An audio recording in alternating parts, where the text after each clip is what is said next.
The banging on my apartment door was so hard I could feel it in my chest. Someone shouted my full name like it was a charge in a courtroom. I stood in the living room of my little place in Jacksonville, Florida, staring at the door while my hands went clammy. "Open the door, Heidi," my mother screamed. "You don't get to destroy us and hide behind a lock." My brother's voice roared over hers, furious and scared. 3 days earlier, we had been eating roast and strawberry cheesecake at my parents' house like it was any other family dinner. My name is Heidi Sinclair. I was 32 years old, and that dinner had started all of this. Before I even thought about turning the deadbolt, I grabbed my phone. My thumb hovered over the emergency call button as Mom kept pounding, and my brother cursed loud enough for the neighbors to hear. If you've ever had a family dinner explode into this kind of chaos, a few days later you'll understand why my hands shook. Tell me in the comments where you're watching from and what you would have done in my place. Open the door or call the police, because I grew up being told you never involve outsiders in family business. 3 nights before that hallway scene, I had still believed that rule at least a little. 3 nights earlier, my parents had insisted on a little celebration dinner for my master's in data analytics. Their dining room table was loaded with roast beef, mashed potatoes, green beans swimming in butter, all the dishes my mom made when she wanted to show off what she called Sinclair hospitality. A cheap Congrats grad banner was taped up on the wall, but it was half hidden behind a huge vinyl sign for my older brother's new fishing charter and dockside bar. My degree had already been turned into a backdrop for his dream, just like I had always been a backdrop for his life. Tyler sat at the head of the table like a king, beer in hand, telling one story after another about his Sinclair coastal experience. Mom leaned toward him, nodding at everything like an investor on a TV show. She bragged about how he was bringing life back to the waterfront, like he had single-handedly saved Jacksonville from boredom. His fiancée, Ariana, tucked against his side, kept flashing her engagement ring under the chandelier, talking about their upcoming waterfront wedding and how the bar patio would be perfect for the rehearsal dinner. I sat at the far end near the kitchen doorway, the younger sister who had driven over straight from my graduation ceremony, still in the same dress, watching my own accomplishment shrink until it felt like a footnote. My celebration was a strawberry cheesecake Mom kept calling your little dessert, like even the sugar budget had to stay modest for me. When I finally stood up to cut it, trying to claim one small moment that was honestly about me, Mom waved her hand like I was blocking the view. "Let Noah do it," she said. "He loves helping his uncle." My 10-year-old nephew scrambled onto his chair, grabbed the spatula with both hands, and looked straight at Tyler as if he were waiting for a signal. Tyler grinned and took a sip of beer. "Go on, buddy," he said. "Tell Aunt Heidi what you told me." Noah turned to me, eyes bright with that mix of innocence and cruelty kids pick up from the adults around them. "Dad says you only got that degree so you can pay for stuff and act like a martyr," he announced. Before I could even process the words, his small hands shoved the edge of the dish. The glass skidded, tipped, and shattered on the tile in a spray of crumbs, cream, and strawberries.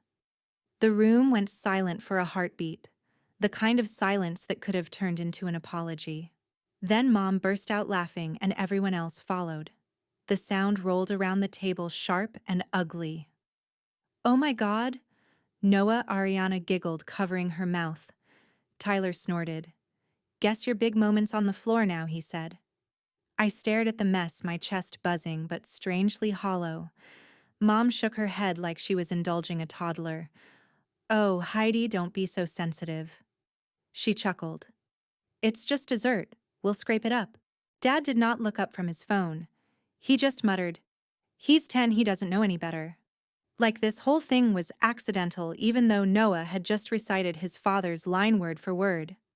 I felt something inside me unhook. Not explode, not shatter, just release. I set the knife back on the table, folded my napkin with slow, careful fingers, and heard my own voice come out calm and flat. "I think I'm done," I said. Tyler smirked. "Sit down, drama queen. Mom spent all day cooking." I did not answer. I walked past Noah's cheesecake-smeared sneakers past Mom's half-reached hand through the front door. The screen banged shut behind me, cutting off their laughter like someone had turned down the volume. I didn't drive straight home. I got on I-295 and started circling the city, the lights of Jacksonville blurring into one long smear. The radio stayed off, but my family's voices replayed on a loop in my head. Sensitive, ungrateful, the one who owes everything because they sacrificed to help me. I passed exit signs I had seen my whole life and realized I could almost drive that loop with my eyes closed. By the time I finally pulled into the cracked parking lot of my small apartment near Riverside, my neck hurt from tension and the cheesecake had dried sticky on my jeans. I kicked my shoes off at the door and dropped my keys on the counter. For once, tears did not come. Numbness settled over me like something heavy and practical. My phone buzzed on the kitchen table screen, lighting up the dark. For half a second, I let myself imagine an apology. Maybe a picture of Mom cleaning the floor, some clumsy kid's right joke we could pretend fixed things. Instead, there was a single group text from Mom. "We've decided we're done with your attitude. Don't come back here again. Ever. Mom." It sat there like a verdict. A second later, a little thumbs-up icon from Tyler appeared underneath. I waited for the familiar spiral panic self-blame, the urge to jump in my car and beg. Nothing came. Just a flat, quiet space inside my chest and a clear, cold thought: if they didn't want me as a daughter, why was I still paying for their lives? I opened my laptop and pulled up the spreadsheet I had been updating since grad school, my private way of feeling in control. Colored rows lined up neatly: rent, utilities, groceries, student loans. In the middle were two lines I always scrolled past, quickly telling myself they were temporary. Equipment lease, Sinclair Coastal Bar. Boat loan, Sinclair Charters. The amounts were highlighted in a color I had picked late one night, like I was trying not to see them clearly. Each note column had the same little justification: helping family get started. Those payments had drafted automatically from my checking account every month for 3 years. I scrolled up and looked at my take-home pay. I wasn't rich. I had a solid, normal analyst salary. Those helping payments were the difference between stability and constant stress. As I clicked into the notes, Mom's voice from 3 years earlier came back in sharp detail. We had sat at that same dining table, piles of documents spread between the mashed potatoes and the salt shaker. "Tyler has the vision," she had said, tapping the bar proposal. "You have the credit. This is all of us working together. One day you'll be so proud you helped launch this." Tyler had leaned back, grinning, promising that once the bar took off and the charter bookings rolled in, he would take care of my student loans. Dad had nodded slowly, like the decision was already made, and I was just catching up. I had signed where the banker had flagged, trusting the word family more than the black and white print in front of me. Back then, it had felt like duty, like being the strong, responsible one was the role I had been born to play as the younger kid. Tyler was the dreamer, the golden boy who just needed a little help to get over the hump. I was the one who understood numbers and had a steady job. Looking at those same lines now, it didn't feel like generosity. It felt like a leash I had willingly fastened around my own neck. I stared at the screen until my eyes burned. Then I picked up my phone, opened the family chat, and typed slowly, each letter landing like a small thud. "I'm removing my name from every loan and credit account tomorrow. No emojis, no explanation, no softening." The message showed delivered. For a few seconds, the typing bubble appeared, then disappeared. No one responded. The silence felt heavier than a string of insults would have. I closed the chat, shut the laptop, and stood in my dark kitchen listening to the hum of the refrigerator. Outside, the St. John's River was a dark ribbon. Inside, something was shifting from hurt into resolve. They had already thrown me away when I walked out of that dining room. All I was doing now was honoring their decision and taking my money with me. I went to bed without washing the cheesecake off my jeans, staring at the ceiling, and for the first time in my life, not thinking, how do I fix this? But what happens if I don't? By 9 the next morning, my phone looked like it might overheat. Missed calls from Mom, Tyler, Dad, home, even Ariana. Texts stacked one on top of another. You're overreacting. You don't know what you're doing. You'll destroy this family. The bar is more than just a business, it's our legacy. Not one said, we went too far last night or we're sorry. I brewed coffee, showered, pulled on a gray sweater and black pants, the kind of outfit no one remembered, and grabbed the folder I had built months earlier just in case. It held my lease pay stubs, tax returns, and printed screenshots of Mom's messages about the bar and boat being Tyler's things. Late the night before, I had finally used the bank's online contact form and begged for an appointment. Downtown Jacksonville looked scrubbed and bright in the late morning sun when I walked into Atlantic First Bank on Bay Street. The marble floors and hushed air made me feel smaller than I already felt. A receptionist smiled a professional smile, checked her screen, and led me to a small office with a glass wall and a door that actually closed. A man in his 50s with kind eyes and a tie that had seen better days stood to shake my hand. Ms. Sinclair, I'm Samuel Ortiz, he said. I read your email. Why don't you start from the beginning? My throat tightened as I sat down, folder clutched in my hands. I co-signed an equipment lease for my parents' bar and a loan for my brother's fishing boat, I said. They told me I was part owner at the time. But there are no documents proving that, and I've been the only one making payments for years. They've made it clear I'm not part of anything except when the bill is due. I want out before things get worse. Samuel listened without interrupting, flipping through the documents as I slid them across.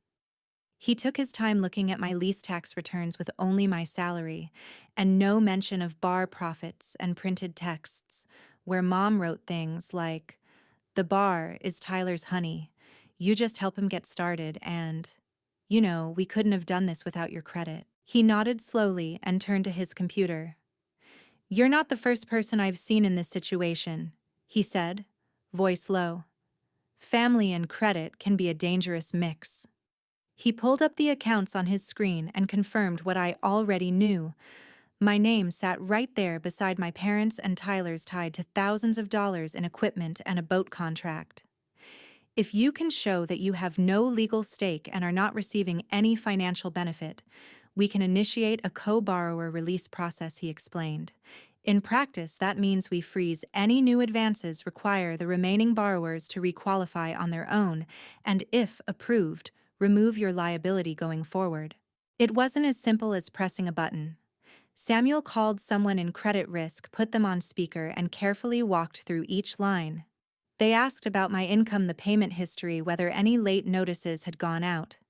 They wanted to know if I had ever taken a distribution or claimed the business on my taxes.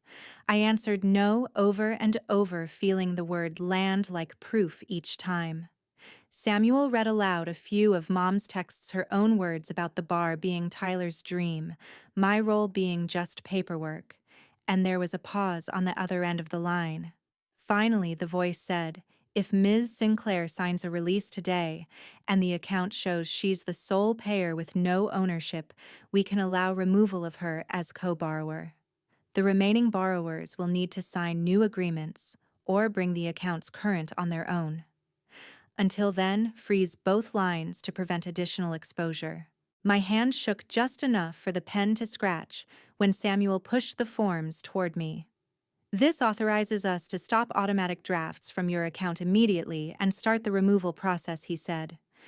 "You will not be responsible for future payments. They will have to work directly with us." I signed where he indicated each signature, feeling like I was cutting through another invisible rope around my ribs. When he stamped the last page with a heavy clunk, I exhaled without realizing I had been holding my breath. "We'll mail official confirmation to your address within the week," he said gently. "But functionally, from today, you're no longer their safety net here." Outside, the river breeze hit my face as soon as I stepped out of the revolving door. The Atlantic First Bank building behind me no longer felt like a place I owed. It felt like a place that had finally recognized what I had been carrying. On the corner, I ducked into a small coffee shop I usually passed without seeing. The barista, a woman with purple hair and tired eyes, handed me a cappuccino and said automatically, "Have a good day." My reflex was to give a non-committal smile and say, "You too," in that throwaway way. Instead, I met her eyes and heard myself answer, "I will." The words felt strange and solid, like a promise I was finally ready to keep to myself. That night, the family group chat shifted from simmering to a full boil. "What did you do at the bank?" from Mom. "They froze our business account. Suppliers can't charge us." From Dad, who rarely texted more than 3 words. "You have no idea what you've done to our reputation." Tyler chimed in with his usual bluntness. "The lender says if we don't sign new paperwork, they'll take my boat." "Ariana's freaking out about the wedding." "Are you happy now?" A separate text from Ariana popped up full of crying face emojis, and I thought we were sisters' guilt trips. I stared at the screen until the words blurred. Then I typed one sentence: "I just stopped paying for people who laughed when my celebration ended up on the floor." I hit send, turned off message previews, and set my phone face down next to the sink. 3 days later was the night I started this story, with the night my mother and brother pounded on my door like they owned the building. I was draining pasta in the kitchen when it started sharp and insistent, those hits that say the person outside believes they own your time. My stomach clenched even before I checked the peephole. Mom stood on the landing, hair frizzed from the humidity, eyes wild. Tyler loomed behind her, jaw tight, arms crossed. Even through the wood, I could hear him. "Open up, Heidi. We're not doing this over text," he yelled. Mom leaned toward the door as if she could see through it. "You don't get to ruin our lives and hide," she shouted. "You come out here and face your family." My body remembered 1,000 scenes of being cornered in kitchens and hallways, talked over until I gave in. This time, instead of opening the door, my thumb hit the emergency call icon. 911, what's your emergency?" A calm voice answered. "My name is Heidi Sinclair," I said. "My mother and brother are outside my apartment door yelling and refusing to leave. I've told them I don't want contact. I'm scared this is going to escalate." The dispatcher asked if they were armed, if they had threatened to break in. "They're my family," I said, "but they're acting like they own my front step." Saying it out loud felt like naming something I had never dared to before. "Okay, Heidi, my name is Tanya," she said. "Stay inside, keep the door locked, and don't engage with them. Officers are on their way. If they try to force the door, tell me immediately." Outside, Mom's voice climbed higher, fully audible now. "You cost us our bar?" she screamed. "The bank says we need new paperwork and our credit is ruined." Tyler's boat payment bounced. "Do you have any idea what you've done?" Tyler's fist hit the door hard enough to rattle the chain lock. "You're selfish," he shouted. "You've always been jealous, and now you're taking it out on us." Up and down the hallway, neighbors' doors cracked open. For a moment, I felt the old shame of our family chaos spilling into public. Then I realized this was exactly where it needed to be, in the open, not hidden. Red and blue lights flickered against my living room walls about 10 minutes later. The pounding stopped, replaced by a firm knock and a male voice calling Jacksonville Sheriff's Office. I turned on the small monitor connected to my door camera.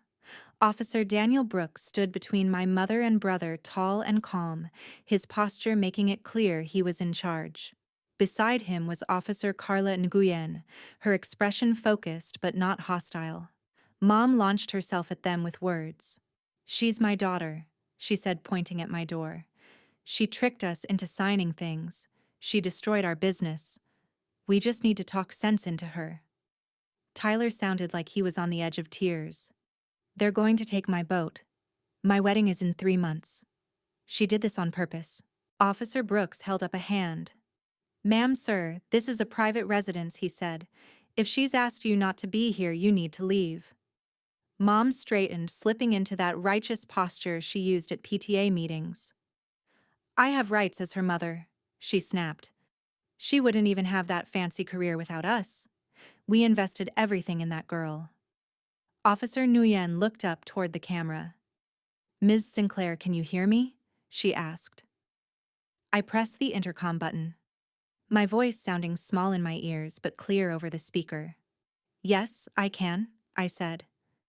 "Do you want them here?" She asked, no judgment in her tone. My hand shook, but my answer did not. "No," I said. "They're not welcome at my door or in my home." "That's your answer," Officer Brooks told my mother. "You don't have the right to be on this property if the resident doesn't consent regardless of your relationship. If you stay, you could be charged with trespassing." Mom turned toward the camera, eyes bright with disbelief and fury. "You're really doing this, Heidi?" she spat. "You call the cops on your own family after everything we've done. Blood doesn't disappear because you decide it does." Tyler shook his head, muttering loud enough for the mic to catch. "You'll regret this when they take the bar." I didn't respond. I watched on the screen as the officers firmly but calmly guided them toward the stairwell and down out of frame. When the hallway finally went quiet, my knees gave out, and I slid down the inside of the door, phone still in my hand. My recording app, which I had tapped almost without thinking when the pounding started, had captured everything from the first shout to the officer's final warning. I saved the file and named it Boundaries, Apartment Recording. Sitting on the floor with my back against the wood, I realized my hands were shaking not from fear, but from adrenaline draining out. For years, my parents had drilled into me that family problems stay inside the house, that outsiders wouldn't understand. Two strangers in uniform had understood in minutes. They were not entitled to my space just because we shared DNA. That night, I slept like someone who had finally locked the door from the inside and meant it. The next morning, my phone lit up with a different kind of notification. Mom had posted a long Facebook status with a picture of the bar's faded sign. "Sometimes the child you sacrifice the most for is the one who betrays you." It began.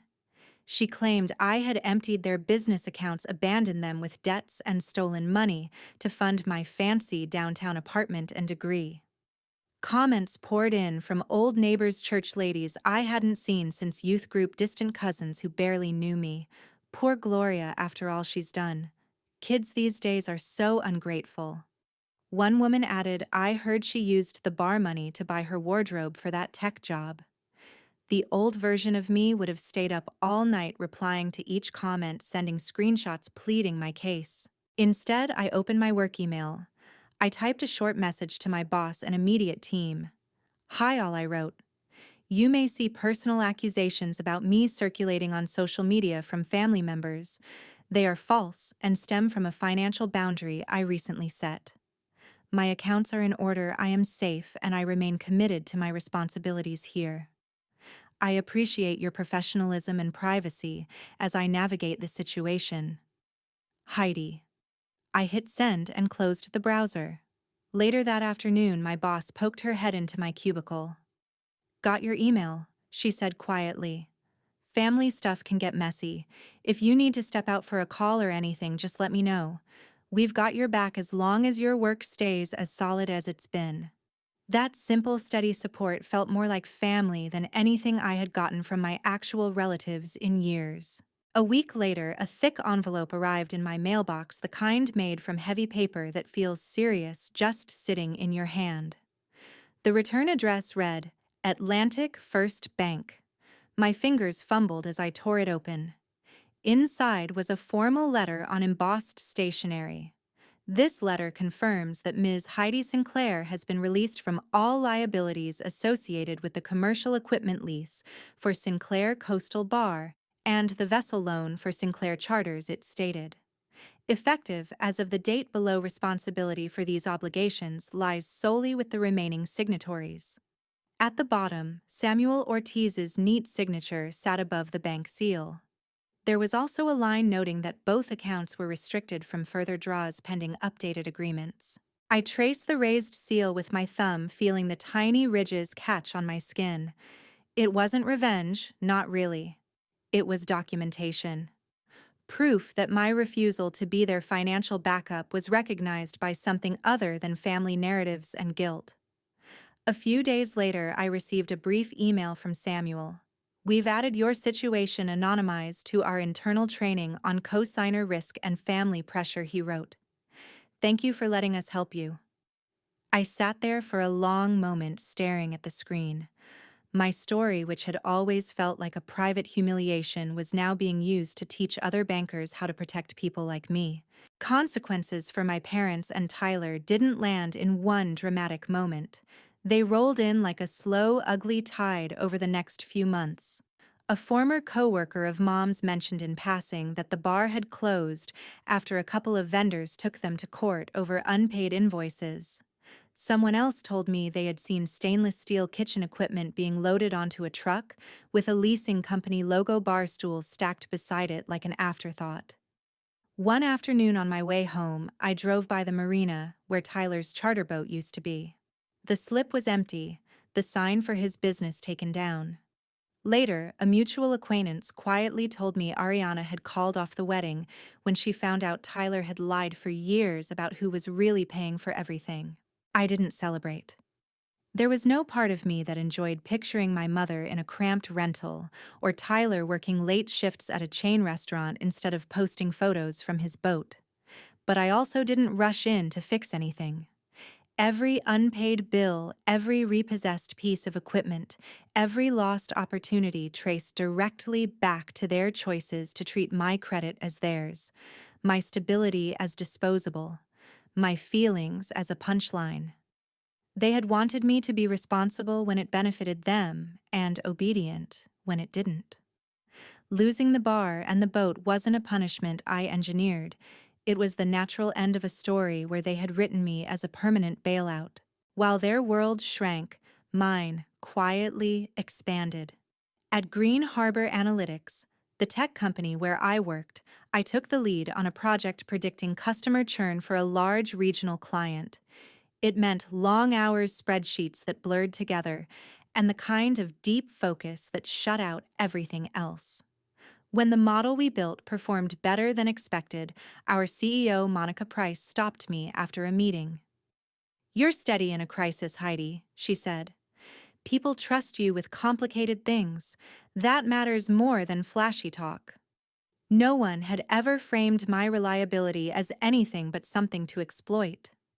A few months later, she pulled me into her office, offered me a promotion to lead analyst, and adjusted my salary accordingly. I left work that day feeling like I had built something that belonged only to me. My life started to find a rhythm that had nothing to do with group chats or guilt. I did yoga videos in my living room in the mornings, cooked simple meals at night with music playing instead of my parents' voices in my head. On weekends, my friends Nina and Brandon dragged me out to try new taco trucks and wander Riverside Arts Market. Nina brought flowers for my tiny dining table one Saturday, laughing that we were finally making this place look like someone happy lives here.